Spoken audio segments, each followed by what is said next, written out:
നോമ്പ് തുറക്കുമ്പോഴത്തേന് നീ ആ ബ്രെഡ് മറിച്ചിട്ടുണ്ടാക്കില്ല, അത് ഉണ്ടാക്കിയാൽ മതി എന്ന് ഉപ്പ പറഞ്ഞാൽ പിന്നെ അത് ഉണ്ടാക്കാതിരിക്കാൻ പറ്റുമോ? നോമ്പിൻ്റെ മുന്നേ എല്ലാ കാര്യങ്ങളും ഒരുക്കി വെച്ചതുകൊണ്ട് എനിക്ക് പലഹാരം ഉണ്ടാക്കാനൊന്നും അധികം സമയം വേണ്ട കേട്ടോ.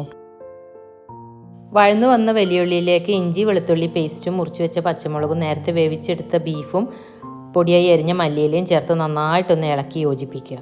മുട്ട, പാൽ, കുരുമുളക് പൊടി, ഉപ്പ് മിക്സിൽ ബ്രെഡ് സൈഡ് മുറിച്ച് വെച്ച് ഇതുപോലെ കുഴിയുള്ള ഫ്രൈ പാനിൽ നിരത്തിയതിന് ശേഷം മസാല അതിന് മുകളിലായിട്ട് മുഴുവനായിട്ട് നിരത്തി വെക്കുക. എന്നിട്ട് വീണ്ടും ഇതിന് മുകളിലായിട്ട് മുട്ട, പാൽ, കുരുമുളക് പൊടി, ഉപ്പ് മിക്സിൽ മുക്കിയ സൈഡ് മുറിച്ച ബ്രെഡ് മുഴുവനായിട്ട് കവർ ചെയ്യുക. ഗ്യാപ്പ് വരുന്ന ഭാഗത്തൊക്കെ മുട്ട, പാൽ മിക്സിൽ മുക്കിയ ബ്രെഡിൻ്റെ പീസ് വെച്ച് ഇതുപോലെ കൈകൊണ്ട് നന്നായിട്ടൊന്ന് പ്രസ് ചെയ്യുക.